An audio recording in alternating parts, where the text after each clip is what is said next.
نحمده ونصلي على رسوله الكريم اما بعد فاعوذ بالله من الشيطان الرجيم بسم الله الرحمن الرحيم رب اشرح لي صدري ويسر لي امري واحلل عقدة من لساني يفقهوا قولي۔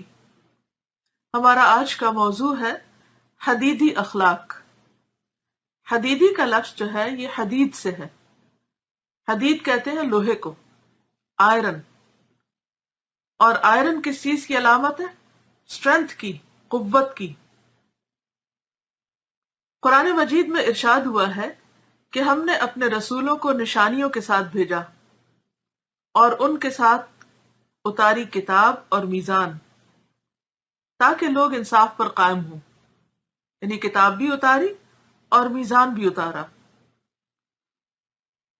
اور ہم نے لوہا اتارا جس میں بڑی قوت ہے اور لوگوں کے لیے فائدے ہیں۔ یعنی لوہے کے اندر آئرن، خود ہمارے جسم کے اندر بھی ہے، بلڈ میں آئرن لو ہو جائے تو ہم ویک محسوس کرتے ہیں۔ اور تاکہ اللہ جان لے کہ کون اس کی اور اس کے رسولوں کی مدد کرتا ہے بن دیکھے، یعنی غائبانہ طور پر۔ بے شک اللہ طاقت والا زبردست ہے۔ قرآن کی اس آیت کے مطابق انسان سے یہ مطلوب ہے کہ وہ انصاف پر قائم ہونے والا بنے۔ اور انصاف کیا ہوتا ہے؟ کہ آپ دوسروں کے لیے وہی چاہیں جو آپ اپنے لیے چاہتے ہیں، دوسروں کو ان کے حق دیں، کسی پر ظلم نہ کریں، کیونکہ انصاف یا عدل کا اپوزٹ جو ہے وہ ظلم ہے۔ کہ آپ اپنے لیے تو بہت اچھا چاہیں، جب دوسرے کو دینے کی باری آئے تو اس وقت آپ بھول جائیں۔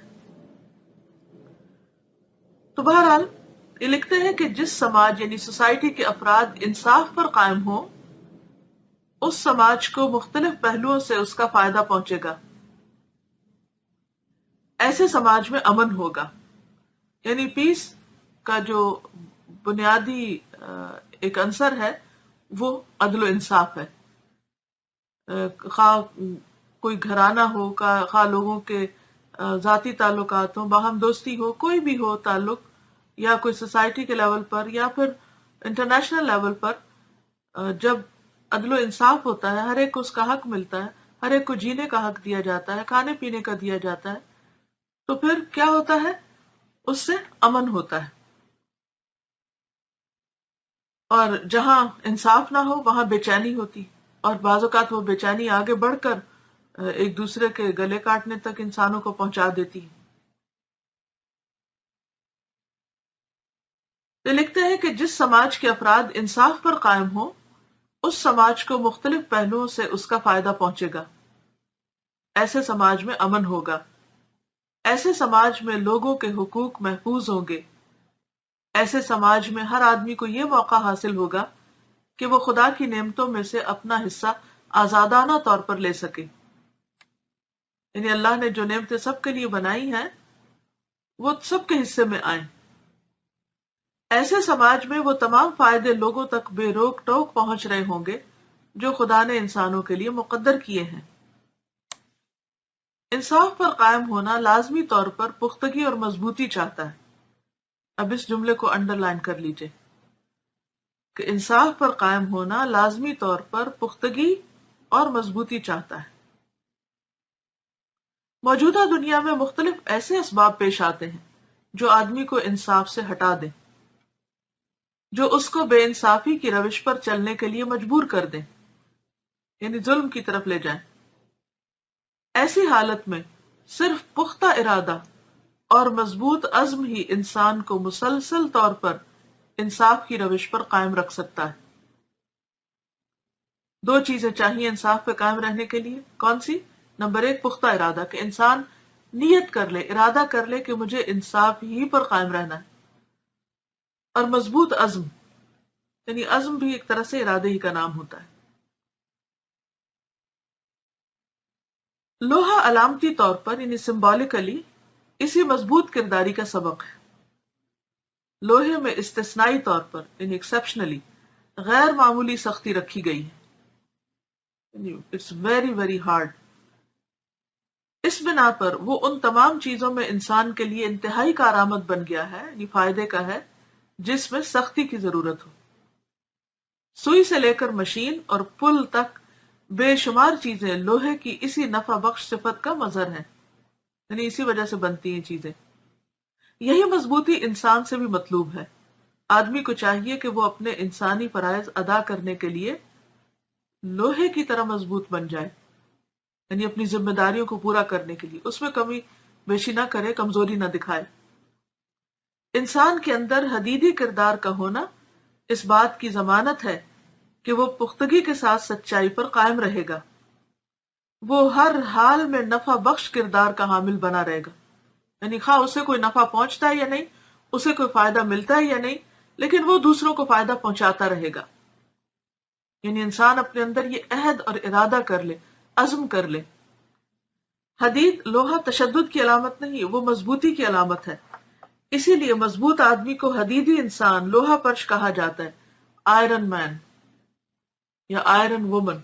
تو آپ سب کے لیے کیا ضروری ہے کہ آپ اپنے اخلاق اور کردار کے اعتبار سے، انصاف پر قائم رہنے کے عزم اور ارادے کے اعتبار سے آئرن وومن بن جائے، اور جہاں تک دوسروں کے ساتھ تعلقات اور دوسروں کے ساتھ اچھے اخلاق کا معاملہ ہے تو ان کے ساتھ نرمی برتیں۔ میں اب آپ کو کہانی سناتی ہوں کہ جسٹس جو ہے وہ کس طرح لوگوں کے دلوں میں اثر کرتا ہے اور کس طرح اسلام کے پھیلنے کا ذریعہ بنا ہے۔ وہ یہ کہ حضرت علی بن ابی طالب رضی اللہ تعالیٰ عنہ کی زرہ کھو گئی، تو وہ زرہ انہوں نے ایک یہودی کے پاس دیکھی،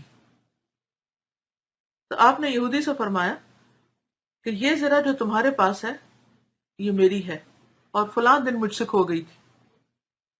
تو یہودی کہنے لگا کہ زرہ تو میرے قبضے میں ہے، آپ کیسی بات کر رہے ہیں؟ اگر آپ میری زرہ پہ اپنا دعویٰ کرتے ہیں تو پھر یہی ہے کہ میرے اور آپ کے درمیان مسلمانوں کا قاضی فیصلہ کرے۔ تو اس وقت مسلمانوں کے قاضی جو تھے وہ، ان کا نام تھا شریح، اور قاضی شریح جو ہیں یہ ان کا تعلق یمن سے ہے۔ یہ حضرت عمر بن خطاب، عثمان بن عفان، علی بن ابی طالب، معاویہ بن ابی سفیان، ان سب کے زمانہ خلافت میں کوفہ میں قضاء کے عہدے پہ فائز رہے، اور بہت امانت دار اور دور اندیش تھے، اور 108 سال کی عمر پا کر یہ 87 ہجری میں فوت ہوئے۔ یعنی تھوڑا سا بیک گراؤنڈ آپ کو قاضی شریح کا بھی معلوم ہو۔ تو بہرحال چونکہ حضرت علی اور اس یہودی کے درمیان جھگڑا ہوا زرہ پر، تو وہ دونوں فیصلے کے لیے قاضی شریح کے پاس پہنچے۔ جب قاضی شریح کی نگاہ امیر المومنین پہ پڑی، کیونکہ حضرت علی اس وقت خلیفہ تھے، تو وہ اپنی مجلس سے اٹھ کھڑے ہوئے احترام میں۔ تو حضرت علی نے فرمایا کہ آپ بیٹھے رہیں۔ قاضی شریح بیٹھ گئے، پھر فرمایا میری زرہ کھو گئی تھی، میں نے اسے یہودی کے پاس دیکھا ہے۔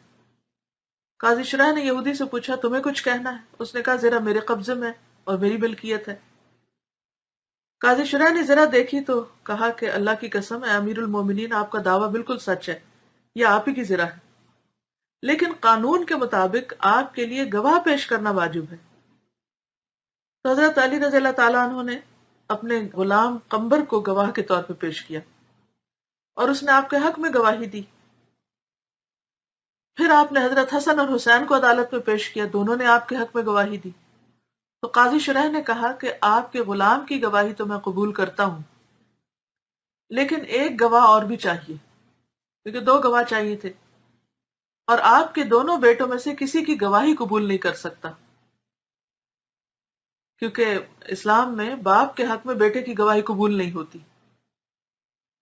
تو حضرت علی نے کہا اللہ کی قسم، میں نے عمر بن خطاب کو رسول اکرم صلی اللہ علیہ وسلم یہ حدیث بیان کرتے ہوئے سنا ہے کہ ان الحسن والحسین سیدا شباب اہل الجنہ، کہ حسن اور حسین نوجوانان اہل جنت کے سردار ہیں۔ قاضی شریح نے کہا اللہ کی قسم یہ بالکل حق ہے۔ حضرت علی نے فرمایا کہ پھر آپ اہل جنت کے سرداروں کی گواہی کیوں نہیں قبول کرتے؟ قاضی شریح نے کہا یہ دونوں آپ کے بیٹے ہیں، باپ کے حق میں بیٹے کی گواہی قبول نہیں۔ یہ کہہ کر قاضی شریح نے حضرت علی کے خلاف یہودی کے حق میں فیصلہ سنا دیا اور ذرا یہودی کے حوالے کر دی۔ تو یہودی بہت حیران ہوا، اس نے کہا مسلمانوں کا امیر مجھے اپنے قاضی کی عدالت میں لایا اور قاضی نے اس کے خلاف میرے حق میں فیصلہ دے دیا، اور امیر المومنین نے وہ فیصلہ بلا چنو چرا قبول کر لیا۔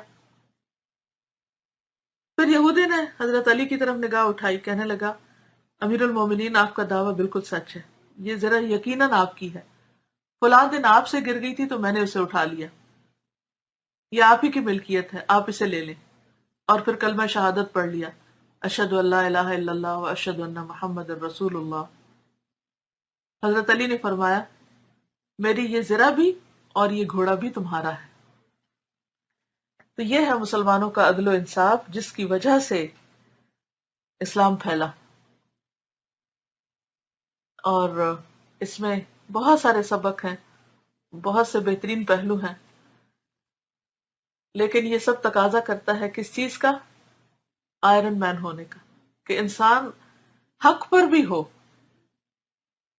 یعنی وہ سچا ہو، لیکن پھر کیا ہو؟ حالات اس کا ساتھ نہ دے رہے ہوں۔ بعض اوقات ایسا ہوتا ہے نا کہ آپ انصاف پر ہوتے ہیں، غلطی پر دوسرا فریق ہوتا ہے، لیکن آپ کے پاس کوئی دلیل نہیں ہوتی اس کی، اور لوگ آپ کو جھوٹا ثابت کر دیتے۔ تو ایسے میں رونا دھونا مچا دینا اور اپنے آپ سیلف پٹی کا شکار ہو جانا اور واویلا شروع کر دینا اور ساری دنیا کو بلیم کرنے لگنا اور غلط باتیں منہ سے نکالنا اور برا بھلا کہنا، یہ ساری چیزیں جب شروع ہو جائے تو اس کا کیا مطلب ہے کہ اخلاق اور کردار میں مضبوطی نہیں۔ حق پر ہوتے ہوئے اگر قانون کے اور انصاف کے تقاضے پورے نہ ہوتے ہوں اور آپ کے خلاف فیصلہ ہو جائے، اس وقت آپ اس فیصلے کو قبول کر لیں بڑے دل کے ساتھ، ٹھنڈے دل کے ساتھ، اور اس پر کسی سے بھی ناراض نہ ہو، تو آپ دیکھیے کہ اس کی خیر اور برکت اور بھلائی کہاں تک جائے گی، کہاں کہاں تک پہنچے گی۔ لیکن اگر ہمارے دل چھوٹے ہوں اور چھوٹی چھوٹی باتوں پہ ہم بس ہمت ہار کے بیٹھ جائیں اور کمزور ہو جائیں اور وہ نہ کریں جو ہمارا فرض بنتا ہے کرنا، تو پھر آپ دیکھیں نتیجہ کیا نکلے گا۔ تو ٹھیک ہے، اب سمجھ میں آ گیا۔ چلیے آج کے لیے اتنا ہی کافی ہے۔ آپ اپنی زندگی کے مختلف پہلوؤں سے ریلیٹ کریں اس کو، اینڈ بی بریو، سیلف پٹی کا شکار نہ ہو، سیلف پٹی اپنی زندگی سے نکال دیں کہ آپ اپنے آپ کو بس مظلوم سمجھ لیں اور روتے دھوتے رہیں اور ہر ایک کے خلاف شکایتیں، یہ بھی میرا ساتھ نہیں دیتا، وہ بھی نہیں دیتا، اور مجھ سے بڑھ کر تو دنیا میں کوئی مظلوم ہے ہی نہیں۔ اس چیز کو نکال دیں، اور انشاءاللہ جب آپ بریو ہوں گے نا تو دوسرے بھی آپ کے مقام کو سمجھ جائیں گے۔ جب آپ اپنی کمزوریاں دکھا دیتے ہیں دوسروں کو اور اخلاق کے درجے سے گر جاتے ہیں، تو پھر دوسروں کو بھی آپ پہ حاوی ہونے کا موقع مل جاتا ہے۔ تو اصل فاتح وہ ہے جو دلوں کو جیت لے۔ تو اللہ تعالیٰ سے دعا ہے کہ وہ ہمیں عمل کی توفیق عطا فرمائے۔ وآخر دعوانا ان الحمد للہ رب العالمین۔ السلام علیکم ورحمۃ اللہ وبرکاتہ۔